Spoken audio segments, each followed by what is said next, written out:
Selamat malam semuanya, selamat malam Mas Martin. Eh, saya ingin merespon eksistensi dari Mas Martin, sih kehadiran Mas Martin di Ceruk Sastra Indonesia ini gitu. Kalau Mas Martin dalam dalam bayangan kepalamu mungkin melihat sastra Indonesia yang nyaris punah, kiamat, apokaliptik gitu, justru dengan eh, pandanganmu seperti itu di sastra Indonesia membuat banyak sekali menumbuhkan ceruk-ceruk sastra Indonesia uh, yang bahkan mengamini apokaliptik sastra Indonesia itu. Karena kalau mungkin kawan-kawan sudah sering dengar ada satu generasi yang menyatakan sebagai generasi terburuk sastra Indonesia. Ini merupakan manifesto yang dibangun oleh Cumbu Sijil. Cumbu Sijil adalah salah satu ini ya, sastrawan dari UI yang kemudian menurut mitosnya dia mati bunuh diri tahun 2004 karena begitu mengagumi satu tokoh dan mati bunuh diri gitu. Nah, dari respon terhadap generasi terburuk sastra Indonesia ini, lalu bagaimana Mas Martin terus menggaungkan apokalips dari sastra Indonesia ini, justru banyak sekali Mas kolektif sastra Indonesia, terutama di Depok juga Jawa Barat, yang hidup dan bernafas dengan spirit macam itu gitu. Saya bisa menyebutkan macam ada Talas Press, kemudian kalau dari UI ada Koburi, Komunitas Bunuh Diri, itu kolektif sastra Indonesia dari UI, dan ada juga Jirapah. Nah, kerja-kerja mereka di dalam kolektif sastra Indonesia ini justru mereka, kalau Jirapah saya tahu mereka mengumpulkan kembali cerpen-cerpen katakanlah dari tahun 65, 60 sampai 70-an mereka kumpulkan lalu dibuat jadi stensil zin-zin itu gitu.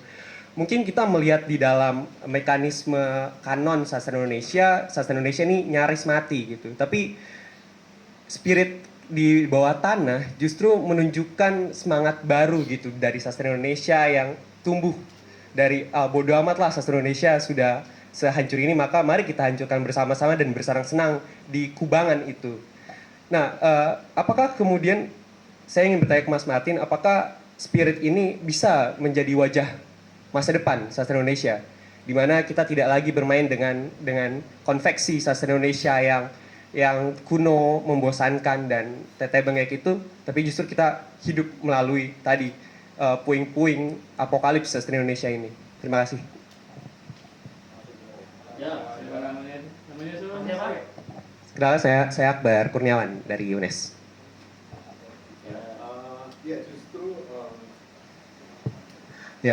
Apa namanya, di buku Sebelum Hancur Lebur itu kan sebetulnya justru prelude ya, pengantar untuk merayakan kehancuran itu. Jadi sebenarnya Sebelum Hancur Lebur itu bisa dijuduli ulang sebagai semacam menyongsong hancur lebur gitu ya. Jadi sesuatu yang hancur tapi justru dirayakan gitu ya. Jadi berakhirnya sebuah era, tapi juga munculnya satu era baru yang chaos, yang nggak kelihatan apa pakemnya gitu. Dan apa namanya,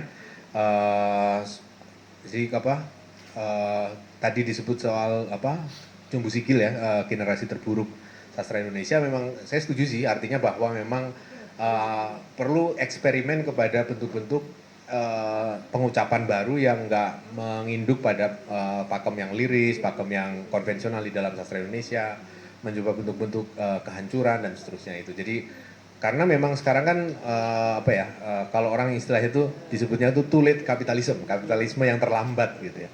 Yang ngapain aja pokoknya udah telat gitu. Mau diubah hari ini pun kita berubah gitu kayak hidupnya. Bumi udah kadung hancur gitu. Jadi ekspresi tentang kehancuran itu memang kayak sesuatu yang nggak bisa kita hindari gitu.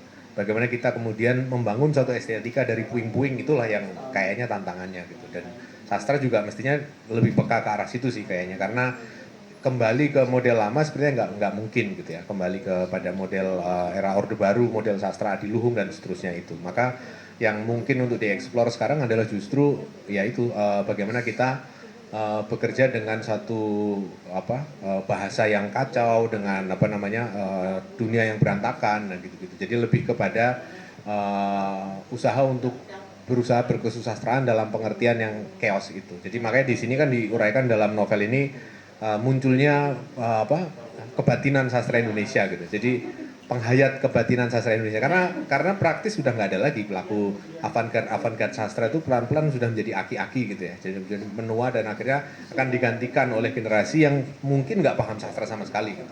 Hilang semua, jadi generasi konten gitu.